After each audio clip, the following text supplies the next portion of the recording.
തിരു ദിനേശ്, ഈ വിഷയവുമായി നേരിട്ട് ബന്ധമില്ലെങ്കിലും ഒരു കാര്യം എനിക്ക് അറിയാൻ ആഗ്രഹമുണ്ട്. ഇപ്പോൾ മലയാള ഭാഷയുടെ പിതാവ് തുഞ്ചത്ത് എഴുത്തച്ഛനൊരു സ്മാരകം താങ്കളുടെ നാട്ടിൽ എത്രയോ വർഷങ്ങളായി കേൾക്കുന്നതാണ്. ഇപ്പോഴും സ്മാരകം അത് യാഥാർത്ഥ്യമായിട്ടില്ല. അതും ഈ ഒരു ഈ പറഞ്ഞ നേരത്തെ സജയൻ പറഞ്ഞതുപോലുള്ള ആ വിഭാഗത്തിൻ്റെ ഇടപെടൽ അല്ലേ, അതിന് ഒത്താശ ചെയ്യുന്നവർ, ഉദ്യോഗസ്ഥ, ഭരണകൂടങ്ങൾ, അതുകൊണ്ട് തന്നെയല്ലേ അത് യാഥാർത്ഥ്യമാവാത്തത്? തീർച്ചയായിട്ടും അത് തന്നെയാണ്. അത് പിന്നെ മലയാള മനോരമയാണ്. മലയാള മനോരമ തിരൂർ സിറ്റി ജംഗ്ഷനിൽ ഒരു ട്രാഫിക് ഐലൻഡ് ആയിരുന്നു ആദ്യം. ട്രാഫിക് പോലീസ് വാഹനങ്ങളെ നിയന്ത്രിച്ചിരുന്ന ഒരു സ്ഥലമായിരുന്നു. ഇരുമ്പിന്റെ ഒരു ചെറിയൊരു കൂടായിരുന്നു. പിന്നീട് അത് മാറ്റി കുറെ കൂടെ വിശാലമായ രീതിയിൽ കുറച്ചും കൂടെ വട്ടത്തിൽ ചെയ്യണം എന്ന് പറഞ്ഞ സമയത്ത് മലയാള മനോരമ അവരുടെ പരസ്യം കൂടെ വെക്കാം എന്ന് വിചാരിച്ചിട്ടാണ്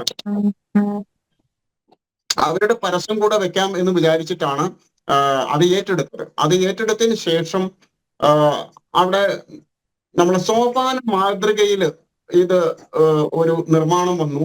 ഇതിന്റെ ഇടയിൽ എഴുത്തച്ഛന്റെ പ്രതിമ സ്ഥാപിക്കാൻ വേണ്ടിയിട്ടായിരുന്നു മലയാള മനോരമയുടെ ഒരു തീരുമാനം. സിറ്റിയിലെ ഒരു പ്രധാനപ്പെട്ട ഒരു ജംഗ്ഷനാണല്ലോ. അപ്പോഴാണ് ഈ പറയുന്ന ആളുകൾ ഇതേപോലെ തന്നെ ഓലൊക്കെ വെച്ചിട്ടായിരുന്നു വന്ന് നോക്കിയപ്പോ സോപാനത്തിന്റെ മേലെ വിഗ്രഹം കൂടെ വന്ന ഇവിടെ ആരാധന തുടങ്ങും, എഴുത്തച്ഛന്റെ പ്രതിമ നമുക്ക് പറ്റൂല. ആ ഒരു ലൈനിൽ തന്നെ അപ്പൊ തന്നെ അന്നത്തെ കുഞ്ഞു ബീവി എന്ന് പറയുന്ന ചെയർപേഴ്സൺ ആയിരുന്നു, അവരെ കണ്ടു, അത് ഇല്ലാതാക്കാണ് ചെയ്തത്. ഇപ്പൊ അതിന്റെ മേലെ മഷിക്കുപ്പി പേനയും, വേറെ എവിടെയും ഇല്ല, എഴുത്തച്ഛന്റെ ശില്പം എവിടെയും വെക്കാൻ അനുവദിച്ചിട്ടില്ല. അതിന്റെ പിന്നിൽ യഥാർത്ഥത്തിൽ അത് തന്നെയാണ്. എന്നാൽ എന്താണ് ഇനി ഇതുവരെ ആരും പറയാത്ത ഒരു കാര്യം കൂടെ ഞാൻ പറയാം. എന്തുകൊണ്ടാണ് തുഞ്ചത്ത് എഴുത്തച്ഛന്റെ പ്രതിമ സ്ഥാപിക്കാൻ തിരൂർ നഗരസഭയോ സർക്കാരോ തയ്യാറാവാത്തത്? മലയാള സർവകലാശാലയിൽ വെക്കുന്നില്ല. അതുപോലെ തുഞ്ചൻ പറമ്പിൽ വെക്കണ്ട എന്ന് MT വാസുദേവൻ നായരുടെ നേതൃത്വത്തിൽ ചേർന്ന യോഗം തീരുമാനിച്ചു കഴിഞ്ഞു. എന്തുകൊണ്ടാണ് എന്ന് ചോദിച്ചാൽ, എഴുത്തച്ഛന്റെ ചരിത്രം ഒന്ന് കൃത്യതയോടുകൂടി ആഴത്തിൽ പഠിച്ചാൽ എഴുത്തച്ഛന്റെ ജീവിത സായാഹ്നത്തിൽ അദ്ദേഹം സന്യാസം സ്വീകരിക്കുകയും രാമാനന്ദ സ്വാമികൾ എന്ന പേരിൽ തുഞ്ചത്ത് സ്വാമിയാർ എന്നാണ് രേഖയിൽ കാണുക. ശങ്കരാചാര്യ സ്വാമി പല പുസ്തകത്തിലും പറയുന്നത് ശങ്കരാചാര്യ സ്വാമികൾക്ക് ശേഷം കേരളത്തിൽ അവതരിച്ച ഒരേ ഒരു ആചാര്യൻ തുഞ്ചത്താചാര്യനാണ് എന്നാണ്. അപ്പോ അങ്ങനെയുള്ള ഒരു സന്യാസി, അദ്ദേഹം തന്നെ വലിയ കോപ്പസ്വാമികൾ എന്ന് പറയുന്ന, ചെറിയ കോപ്പ, വലിയ കോപ്പസ്വാമികൾ എന്നൊക്കെ പറഞ്ഞിട്ടുള്ള കുറെ ആൾക്കാർ സന്യാസം കൊടുത്തതിന് രേഖയുണ്ട്. അത് തുഞ്ചൻ സ്മാരക മാനേജ്മെന്റ് കമ്മിറ്റി പ്രസിദ്ധീകരിച്ച പുസ്തകത്തിൽ തന്നെയാണ് അതുള്ളത്. അപ്പൊ അങ്ങനെയുള്ളൊരു സന്യാസിയുടെ ഫോട്ടോ വെക്കുമ്പോ, അല്ല ഒരു ശില്പം വെക്കുമ്പോ അത് പലർക്കും പൊള്ളും.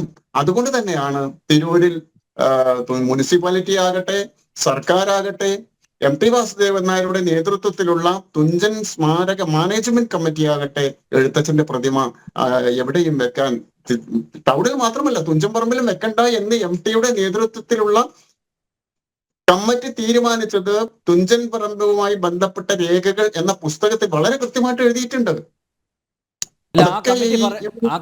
ആ കമ്മിറ്റി പറഞ്ഞത് ഇതൊക്കെ കേട്ട വാർത്തയാണ്. എത്രത്തോളം യാഥാർത്ഥ്യം ഉണ്ടെന്നറിയില്ല. അതായത് ഉണ്ടാക്കിയ ശില്പം അതിന് തുഞ്ചത്ത് രാമാനുജ എഴുത്തച്ഛൻ്റെ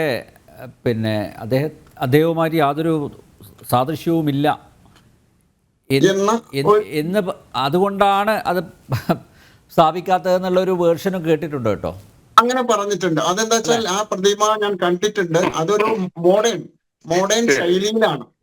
അങ്ങനെ ഒരു സംഭവം ഉണ്ട്, മോഡേൺ ശൈലിയിൽ. ഇപ്പോ നമ്മളെ യക്ഷിയുടെ ഒരു ശില്പമൊക്കെ കാനായി വെച്ചിട്ടുണ്ടല്ലോ മലമ്പുഴയില്. അപ്പൊ ആ ഒരു ടൈപ്പിലുള്ള ഒരു മോഡേൺ ഒരു ആർട്ട് നമുക്ക് പറയുമല്ലോ, ആ ഒരു രീതിയിലുള്ള ഒരു ശില്പമായിരുന്നു അത്. എന്നാൽ പോലും ആ ശില്പം അതേ രീതിയിലല്ല, മറ്റൊരു രീതിയിൽ വെക്കൂ എന്ന് പറയാമായിരുന്നു. അതുണ്ടായില്ല എന്നുള്ളത്. പിന്നെ ഏറെക്കാലം ചാക്കി കെട്ടിക്കിടന്നു. പിന്നെ അദ്ദേഹം പഠിച്ച സ്കൂളിൽ തന്നെ അത് വെച്ചിരിക്കുക. ഈ മലപ്പുറം ജില്ലയിലെല്ലാം തന്നെ തിരുവനന്തപുരത്ത്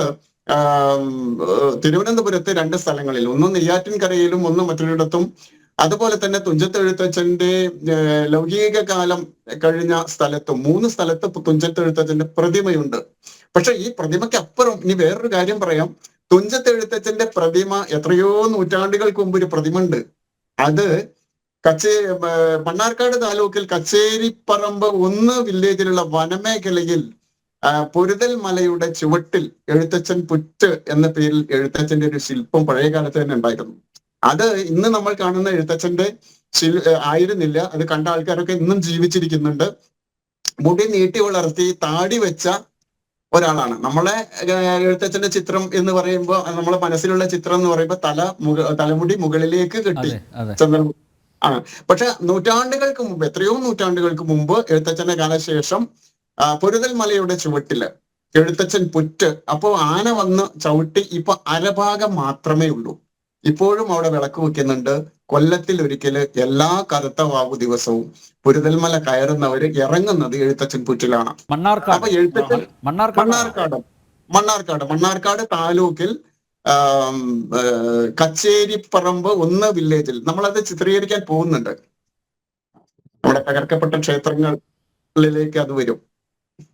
നല്ല കാര്യം.